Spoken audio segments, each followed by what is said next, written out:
Ladies and gentlemen, kicking it off in English first today.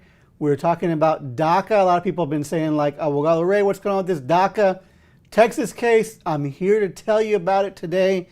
The latest update. If you have anybody that's like passionate about DACA and wanting to know the latest DACA news, we're going in depth on the Texas case, what's happening, what's going on. Do me a favor, like, share, and of course, always, you got questions, comments, or concerns in PI criminal immigration, just drop it right down there in the comments. We'll see if we can get to it today. What we have going on, ladies and gentlemen, is we've been waiting for Judge Hannon in Texas to issue his decision on DACA. That, remember, happened in December, just before Christmas time. They had the hearing on whether or not DACA was done legally or whether it was done without the proper steps being taken. And everybody who read the transcript, who listened to the hearing that I talked to, including myself, were under the impression that Judge Hannon was going to rule that the federal government, President Obama, made a mistake in not issuing regulations, getting comments and questions from people before implementing the DACA program. Therefore, he was going to rule DACA was against the law and it had to be struck down in some way. What his remedy was still the question up in the air. What he was going to do was up in the air. All right. So let's take you over to the actual docket. Let's just go to the docket. We're going to the actual point here of what the case says. This is over here in the Southern District of Texas. Civil docket, you see here, there's the case number and all that good stuff. We got to do a lot of scrolling. I just got the last 90 days of documentation, and forgive me while I scroll, but you'll see there's quite a few attorneys and schools and whatnot that are interested and have their hands involved in this case, which sends a sign to the judge. This is an important case. This is a huge case. The judge already knows that, but nonetheless, we are swamped. Look at this number of attorneys. The great Maldef is in the house here, making their appearance known with their entire team, it looks like. Way to go, Maldef, represent. So what we're looking for here is the latest in the past 90 days update in the world of DACA, and we're still scrolling, still scrolling. That is how popular this case is. Just so many folks here wanting to know what's going on with DACA. And we get down to the bottom here, whereas the actual documents that were in here, you see January 7th, the great Nina Parales, amazing attorney, requested the transcript. Normally you do that before there's a ruling because you're getting ready for appeal. And you're gonna, portion it out, you're gonna get your arguments ready so you can have the transcript ready to go when that appeal comes. Then we just have other stuffs here on who the attorneys were. When you see attorneys withdrawing, usually means they got a new job somewhere else. So they've moved on, so good luck to them. So let's look here at January 21st, what was filed, notice of presidential memorandum. We click on this guy over here. Then I gotta come over here and I gotta say, yeah, federal government, I'll give you the money. I'll give it to you, don't worry about it, I'm good for it. And then I can get the document, all right? This kind of throws me off at first. It's like in a letter format, but nonetheless, here it is. There's no pleading paper, which kind of, as an attorney, throws me off a little bit. But here we have Maldef saying, hey, Judge, just want to let you know that the new President, Biden, issued this memorandum preserving and fortifying the DACA program, and we're thinking it's going to change what the President plans on doing around this program. So can you please set us a hearing like early February here? Let me get down here. Early February, there it is, asking for that hearing. So we can go over more about what this might mean in terms of this litigation. So there you have Maldef reaching out and saying, hey, let's make something happen. And then we had Judge Hannon issue an order on that and said, okay, I got what you said. I got what the state responded. How about we get together on March 30th at 11 a.m.? Ladies and gentlemen, what's today? It's March 29th, which is very important for you to know too, because DACA stuff changes, seems like every week. So tomorrow, March 30th at 11 a.m., they're going to have a hearing about this update and what it means. And you see the judge saying, let's get together, let's talk about what's going to happen with this case. And he wants to know how, if at all, the American Dream and Promise Act will impact the substantive and procedural aspects of this litigation. It's a bill that passed the House, hasn't passed the Senate, hasn't been signed into law. What on earth would a passing of a bill have to do with your litigation, Judge? And here's why I'm upset. I'm genuinely upset because I believe he's holding off on a negative decision because he knows this bill's being debated in the Senate. And he knows if he issues a negative decision, which he told pretty much everybody he was going to do it, from the DACA case to the initial preliminary injunction on the DACA litigation, he's going to rule against it. So why not do it? You had your mind made up since the case was filed. Probably since before the case was filed when you were doing the DACA case. And now you know if you issue a negative decision, it's going to get the business community, the faith leaders, everybody to just hound the Senate to get this bill passed that you're asking about. Absolutely disgusting and enraging to see this kind of action from a federal judge. And we had the other notice come in, and they were sitting here telling the federal government now we're go federal government, when before we were like, no federal government, because of what Trump was doing. We here have the Biden administration saying, hey, we're pretty much going to do what you said we should have done from day one. We're going to do the rulemaking thing. Just want to give you the heads up. So now the whole chance of Texas and Judge Hannon coming out against DACA is going down. It's going down, down, down, because his argument why he was going to end the program, they're pretty much saying right now, the Biden administration, no, we're going to solve that before you issue your ruling, not to worry about it. And it's a rock and a hard place, catch-22, whatever you want to call it, because the DACA program seems like it's going to live on for a long time, which is great. People that have DACA can breathe a little relief, sense of security, awesome, amazing. But at the same time, what about the DREAM Act? I think we're kind of over the fact now that we want to fight for DACA to stay around. We want to fight for the DREAM Act. We want to fight for something better. We want to fight something that leads to residency, that leads to citizenship. And these actions and what's going on in the Texas case seems to be holding the status quo for DACA, keep it in place, which in my opinion, just a legal analysis over here by someone who doesn't have DACA. I am a U.S. citizen. I speak from privilege, so I can talk about this issue from a legal perspective, but then I got to sit down in my office here with somebody, or I got to go do a jail visit with somebody, and this becomes a very real issue for them.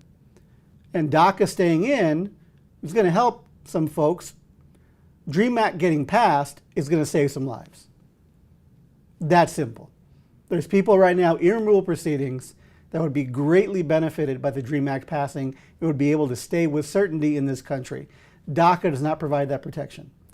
Either you don't have DACA, right? Someone that came in after 2007, or the DACA program just doesn't have that guarantee of getting to citizenship someday. It could still go out the window. But that's the latest that we're seeing right now with DACA. Questions, comments, concerns, ladies and gentlemen, throw them on down. Love to hear what y'all are thinking about this. This is very interesting and intriguing times that we're dealing with here. Definitely want to get your thoughts, your feedbacks, and any comments you have, please drop them down below. But that is essentially what we're seeing right now. We are seeing that tomorrow there will be a hearing in the Texas case. No clue what the decision is going to be. If there's going to be a decision tomorrow, we just don't know. But we do know that the federal government, the Biden administration, has moved on to saying we're going to fortify DACA, we're going to publish the regulation, we're going to go with notice and comment. We got Bart Simpson in the house. Thanks for watching here, Bart. Regarding the DREAM Act, I think it will pass the Senate.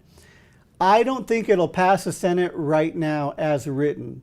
I think if the Democrats continue with their misguided strategy of courting 10 Republican votes, those Republicans are going to want drastically more negative things, and a scaled back program, maybe scaling the age down, putting more criminal bars in there, making it more difficult, and taking out the number of people who qualify if the Democrats continue on their path of demanding 10 Republicans. Now, if the Democrats get smart and realize we got to get rid of the filibuster so we can actually make the changes that we need without having to water it down and essentially almost ruin the bill and get 10 Republicans on board, then I think then there's a chance, right? There's something that we're happy with. The possibility of them coming on to that and realizing the filibuster needs to go bye-bye, we're making progress. And the more I do these talks, the more I stress to people, look at, we're not just watching history go by us. We are actors in this. The more we pressure our local Democrats, then on up the chain to say we need to get rid of this filibuster so we can make real change, the more we see movement, right? We saw Biden come out a few weeks ago and say, well, maybe we need to get rid of the filibuster as is and moving back to the talking filibuster, where a racist will have to sit up there and read the entire time in order to keep something from being voted on. And I think if we saw something like that, even that might get us to the point where we get a DREAM Act, because you're going to have to be very public.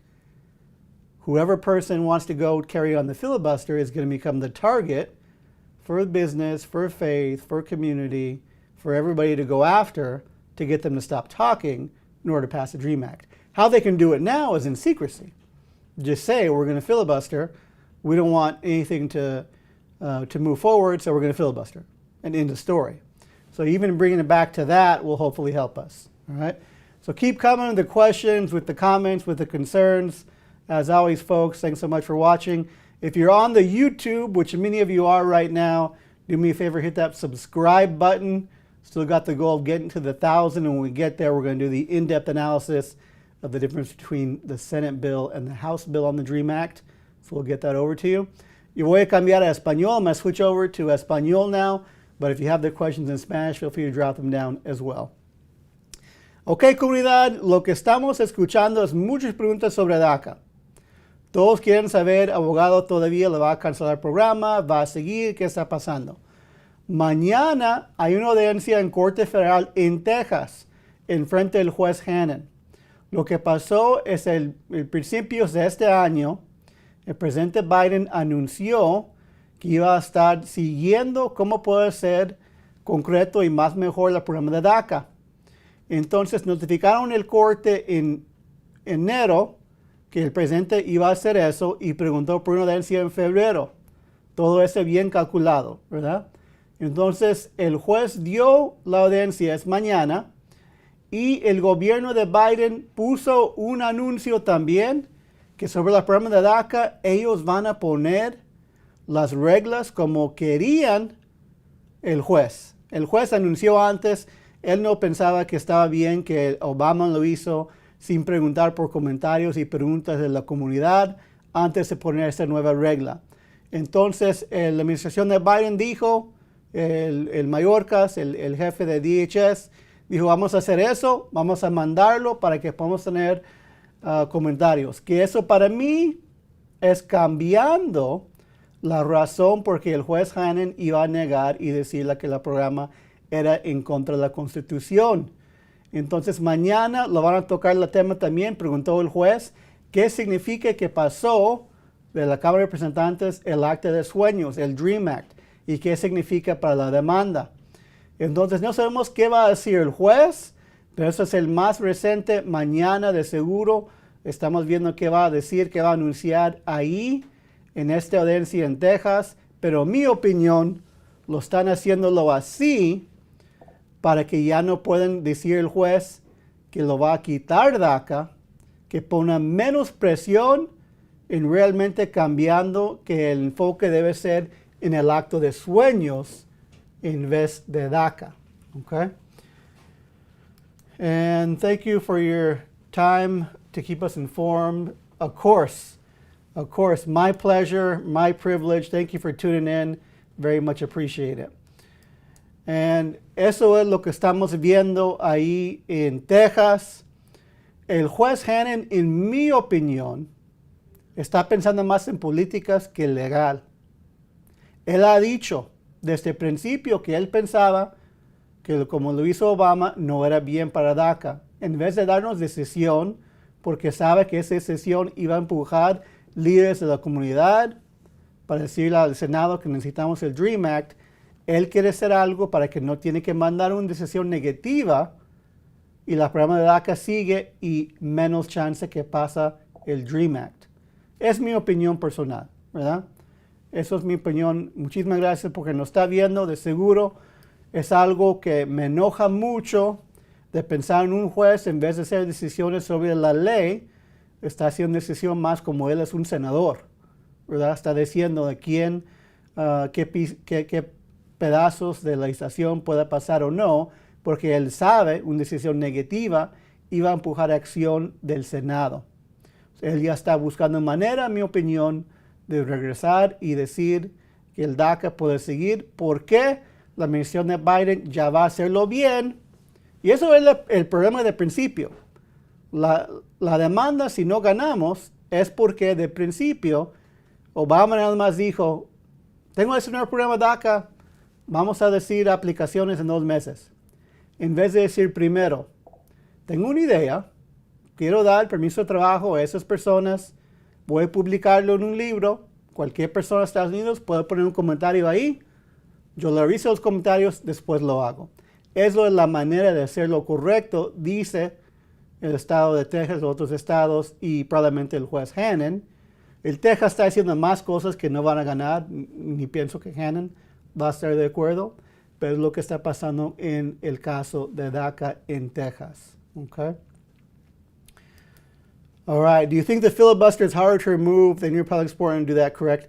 They don't need Republican support to get rid of the filibuster. There's ways that they can go around doing that without involving the Republicans. They can get a point of order on procedural. It basically just be procedural. They could rewrite their own rules because they're in control of the Senate now. And they say, this is how we're going to do it. So there's at least 2 or 3 different ways that they can go about getting rid of the filibuster without needing a single Republican to come on board. They have this adherence to the rule, and their argument, I'll let them say it, right? Because I don't know. I don't agree with it. I don't agree with their position. I think it's ridiculous. When's the DREAM Act going to pass? Vote is likely to pass. It won't get a vote, I don't think, until Senator Durbin believes that he has enough votes to get it passed. The filibuster, right? Until he has 60 votes on board, I don't think he's going to bring it up. So how it works is the House of Representatives passes a bill, they send it to the Senate. The Senate doesn't have a guideline. There's no timeline by which they have to get to a vote. In fact, they don't even have to do a vote, which is what we've seen a lot in the past, what we saw with the DREAM Act last time. House passed DREAM Act, went to the Senate, never got a vote. And many are speculating that the same thing might happen here if the Democrats continue to insist that they need 10 Republicans to get past the filibuster and get it to a vote. It's likely never to see a vote. So what we have to do is continue to tell the Democrats, get rid of the filibuster, or take your chances and roll the dice and convince 10 Republicans to pass it as is, add nothing else in there. I think that's very unlikely to happen. And it's a shame. It's pure politics. Is it good policy? Is it smart policy? Is it the right policy? That really should be the questions, right? You should ask those 3 questions. If it's a yes, then get it passed. Doesn't matter what party. Unfortunately, these children, no offense to children, in Washington, D.C., aren't doing the job that they were elected to do. Instead, they play partisan politics, who's going to win, who's going to lose, versus do what's right for the country, for those that live here. That's just my opinion on politics. Of course, I'm just a low-level attorney here in the great state of Arizona, but that's what I wanted to share with you folks today. A lot of people have been asking what's happening with the DREAM Act, what's going on with DACA. So the good news, the good takeaway, let's remain positive, let's remain with the glass half full. DACA lives. DACA lives. Anyone that's not in the program now can still apply. Anyone that has DACA today can still send out for advanced parole. I'm reviewing an advanced parole packet the moment I hit end on this, right? Love those. Love people getting the chance to travel and go experience the world. serve humanitarian, business, or educational reasons to get out and be able to come back, give that legal admission to you when you get back into the country. So hopefully it stays that way, right? The courts are always changing, laws are always changing. We've got to keep update with those. But as of now, DACA lives, new initial applications can be taken, advanced paroles can be taken. The problem with DACA for a lot of people that are eligible for the DREAM Act is you have to have arrived before 2007. That's been my number one question over and over and over. And you'll go back, go look at the comments in any of my videos. And it's continuously, I arrived in 2010, I arrived in 2012, you know. Unfortunately, you didn't arrive before 2007, you're just not eligible for the DACA program as it exists, all right? So here we have a prime example here. I came in around 2016, eligible for DACA. It's heartbreaking, man. I hate it. I hate saying to young people who know this is their home. This is your freaking home, man. You belong here. It's not just a campaign slogan. You know it. We need to convince the people in Washington, D.C. to pass it, and we need them to know it, that this is your home. But today, I can't tell you you're eligible for DACA because you came in 2016. You had to come here before 2007 to be eligible for DACA. You are eligible for the DREAM Act in either the House or Senate version, right? Senate version, you had to be here 4 years from the time it passes. House version before the beginning of this year. So you'd be good in either one of those. The problem is these idiots won't get their stuff together and get it passed. And please, please don't get too discouraged that there's a bunch of people that are playing politics instead of doing what's right. Keep persevering, keep moving forward, keep living your life, educate yourself as much as you can, save up as much money as you can, set your goals, go after it. It shouldn't matter whether or not you have a number in the back of your pocket to legitimize you. You know you're a human being. You know you have value. You know you have worth, and keep moving forward. Again, easy for me to say, privileged U.S. citizen here, but nonetheless, let's keep plowing ahead. Let's keep getting the DACA off, the advanced paroles off. Let's keep advocating for the Senate to pass this DREAM Act. Miguel sends it. I'll let Miguel have the last word right here, man. Pass the DREAM Act now. That will solve it. And Awen, anybody else watching, I can't tell you enough how important it is for you to tell your story. It shouldn't be your job. It shouldn't be your responsibility. You shouldn't have to be involved in politics. You should be able to live your life. Be a person that does whatever they want to do and is not concerned about what's going on with this legislation. It's an unfair burden that you have to do it. But that's the reality that we're in right now. Tell your story in whatever way you can. Talking, writing, art, dance, theater, whatever it is. You tell your story so that more people are moved to get involved, contact the senators, and pass the DREAM Act. And do it in your own way. I can't tell you this is what you got to do. It's what drives you, what interests you, what are you passionate about, how do you communicate with folks, and get your story out there, all right? The border situation, I'm glad you called it a situation, right? That we call it the border situation, not the border crisis, not the border catastrophe. It is a situation. It's a situation that's not just handled at the U.S.-Mexico border, not just created by the U.S.-Mexico border, but goes back further about poverty, about what's happening in people's countries of origin, about people wanting a better life for themselves and their children. I am from the great city of Douglas, Arizona.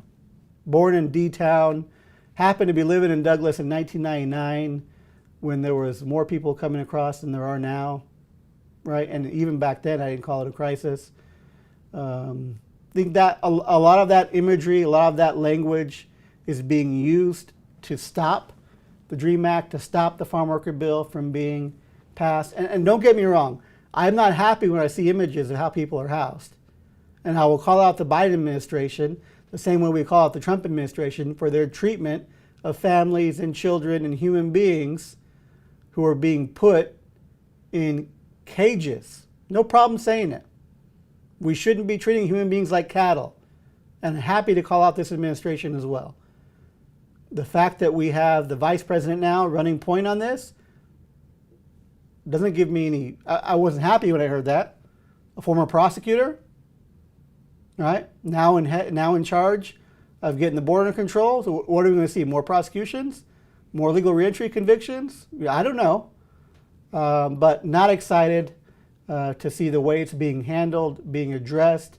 Unfortunately, we see the Democrats continuing not to have the spine to stand up to Republicans and call it for what it is at the border, move forward legislation in D.C. Instead, they're giving into this argument, seemingly, from the Republicans that it's out of control and we need to mass militarize the U.S.-Mexico border. All right? Well, that's it, ladies and gentlemen. Again, getting back to Miguel. Miguel, the comment of the hour, pass the DREAM Act now, 2 high fives and some fire. Let's get it done, folks. We'll be back with new videos later this week. Look forward to seeing you soon. Till then, have a great day.